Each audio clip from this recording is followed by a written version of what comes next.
Alien 3 is directed by David Fincher, and it is the third installment into the Alien franchise. Welcome back to my Alien series. I've reviewed Alien and Aliens, and this is leading up to one of my most anticipated films of the year, Alien Covenant, which comes out later this month. This review will contain spoilers just like my other reviews have, so let's get into it. This movie takes place directly after the events of Aliens. It continues to follow Ripley when she crash lands on Fiorina Fury 161, which is a maximum security prison. And of course, being an Alien movie, there is a xenomorph that winds up on her ship and therefore continues to murder its way through the entire prison. This movie is actually pretty infamous for being a complete disaster when it comes to pre-production. There were so many rewrites. As I said, this is David Fincher's directorial debut, and of course he went on to direct films like Seven, Fight Club, The Social Network, The Girl with the Dragon Tattoo, and Gone Girl. But he has publicly disowned this film and saying that there was constant studio interference and he had actually walked out before the final editing began. And because of that, this movie was actually reworked and later released on Blu-ray as the assembly cut, which is the cut of this film that I watched for this review. I had actually never seen Alien 3 before last night. Me being such a massive fan of the first film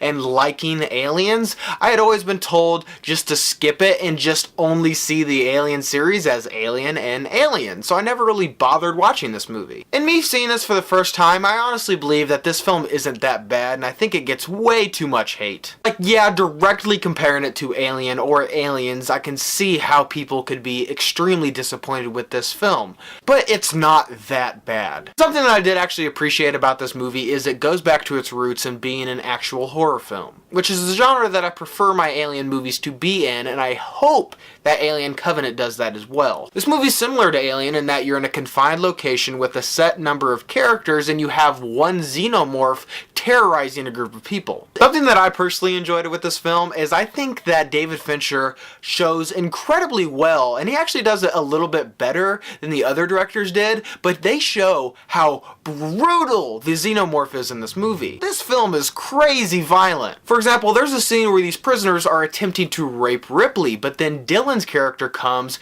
and he beats one of the rapists with a lead pipe. He pulls the pipe back and you see like a little bit of brain matter on the end of it. It is so gnarly. Also, when Clemens dies, you see the little mouth like crack his skull open. It was fun to see Charles dance in this film because for me growing up, I knew him as the bad guy from Last Action Hero, which is a complete guilty pleasure of mine. But it was actually fun to see him in this movie. I had no idea he was in this film. And that brings me to my biggest problem with this film. I think that Alien 3 by far has the weakest characters. Aside from Ripley, Dylan, and Benedict, who I said dies fairly early in this movie, I think a lot of the characters are mostly British, bald, white guys who are, for the most part, very stupid. I just found a lot of the supporting characters in this film to be very flat, and they were really only there for the xenomorph to brutally murder, which is a shame because if you look back on Alien and Aliens, they both respectively have incredibly amazing, iconic characters. I think that's a common problem in movies today. Why do films like Jurassic Park or Jaws,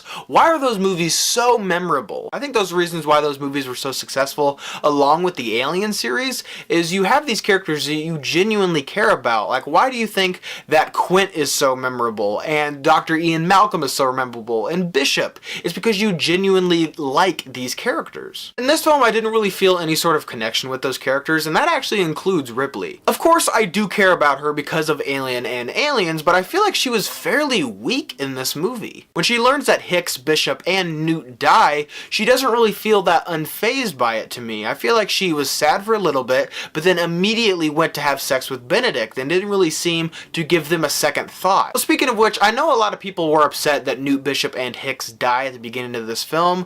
For me, I do think it's a bit of a downer considering how Aliens left them off to seem kind of like our new ragtag team, but I think with the story that they go for in this movie, I feel like those characters wouldn't fit very well into this story.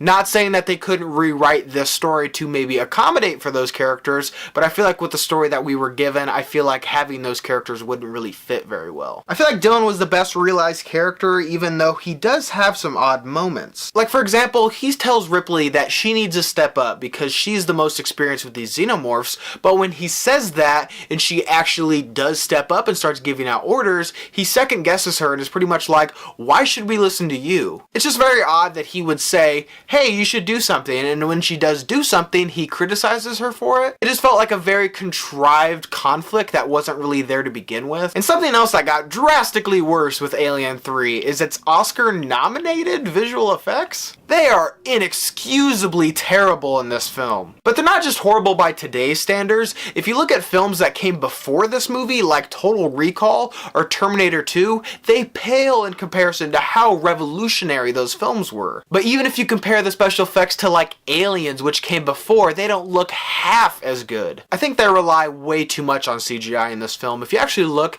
at the practical effects in this movie, they're really good. But when they have completely CGI rendered xenomorphs, it just looks terrible. Overall, Alien 3 isn't even close to being as good as its predecessors. However, it's not nearly as bad as it could have been considering all the production problems and several rewrites that occurred leading up to the release of this film. It's entertaining, it's interesting, it's fairly well directed by the early David Fincher, but it's because of its flimsy characters and its cringeworthy special effects that result in Alien 3 just not being as beloved as the films that came before it. So have you guys seen the Alien 3? What do you guys think about it? What director's cut is a massive improvement on the theatrical cut? Leave your thoughts and opinions down below. And as always, guys, thank you so much for watching today. I hope you liked today's video, and if you did, click on the link down below and subscribe to my channel for more movie reviews and movie related things. Guys, thank you so much for watching, and see you next time.